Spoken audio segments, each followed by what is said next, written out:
Hello दोस्तों, तलिप Hindi short and classes में आपका हार्दिक स्वागत है। दोस्तों, आज की डिक्टेशन ओपी शुक्ला से बोली जाएगी। डिक्टेशन की गति 100 शब्द प्रति मिनट होगी। डिक्टेशन स्टार्ट करते हैं 5 सेकंड बाद।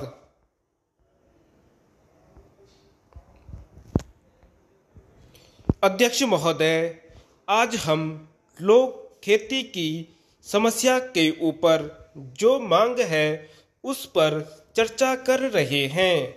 हमारा यह देश कृषि प्रधान देश है। यहाँ के लोग खेती करते हैं। स्वतंत्रता से पहले हम लाखों रुपए का अनाज देश से बाहर बेचते हैं, लेकिन दूसरी लड़ाई के बाद हमारा देश अन्न के मामले में दूसरों पर निर्भर हो गया। देश में अनाज की बहुत कमी हो गई है। मुझे याद है जब पहली लड़ाई हुई थी, उस वक्त अनाज काफ़ी सस्ता था। तब हमारा देश अंग्रेजों का गुलाम था। दूसरी लड़ाई के बाद हमारे देश में अनाज बहुत महंगा हो गया। उस समय सरकार ने खेती की ओर पूरा ध्यान नहीं दिया। पहले हमारे देश के बाजारों में लाखों मन गल्ला पड़ा रहता था। खलिहानों में भी काफ़ी गल्ला पड़ा रहता था। इस तरह से करोड़ों मन गल्ला हमारे देश में जमा रहता था और देश के लोग बड़े आराम से रहते थे। उस समय गेहूं बहुत सस्ता था, लेकिन आज आप देखें कि गेहूं बहुत महंगा हो गया है। हमें इस बात पर विचार करना चाहिए कि हमारे देश में यह हालात क्यों पैदा हुए हैं। हमने पंचवर्षीय योजनाओं को शुरू किया। 4 योजनाएं हम पूरी कर चुके हैं, लेकिन खेती पर हमको जितना ध्यान देना चाहिए था उतना ध्यान हमने नहीं दिया।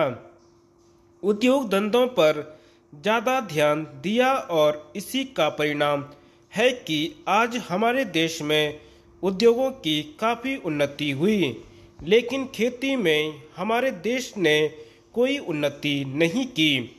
हमारी खेती की पैदावार कम होती गई। इसका फल यह हुआ कि हमें जितने अनाज की ज़रूरत थी वह भी हमारे पास नहीं रहा और हमको बाहर से करोड़ों रुपए का अनाज मंगाना पड़ा। इसकी वजह से हमने आज करोड़ों रुपए का कर्ज अमेरिका से लिया है। यह हमारे देश के लिए बड़े श्रम की बात है। हमको दूसरों से मांगना पड़े, यह हमारे लिए दुख की बात होनी चाहिए। हम दूसरों से खाने के लिए अन्न मांगे, इससे बढ़कर हमारे लिए दुख की बात और क्या हो सकती है। बड़ी खुशी की बात है कि पिछले 2 वर्ष से जब से हमारे मंत्री महोदय इस विभाग में आए हैं, हमने कृषि के क्षेत्र में काफ़ी उन्नति की है। हमारी खेती की पैदावार बढ़ी है। 2 साल पहले वर्षा नहीं हुई थी और तब खेती की हालत बहुत खराब हो गई थी। अब इस तरफ ध्यान दिया गया और तथा वर्षा भी अच्छी हो गई। इसका परिणाम यह हुआ है कि हमारे देश में काफ़ी अनाज पैदा हुआ। अब कुछ आशाबंदी है और मंत्री महोदय इस ओर ध्यान दे रहे हैं। मेरा ख्याल है कि ज़्यादा से ज़्यादा पानी की व्यवस्था हो, खाद की व्यवस्था हो, बीज की व्यवस्था हो तथा लोगों को कर्ज मिले ताकि किसान अच्छी फसल पैदा कर सकें। मैं समझता हूँ कि ऐसा करने से ही देश की उन्नति होगी, देश संपन्न होगा और किसान सुखी रह सकेगा। धन्यवाद।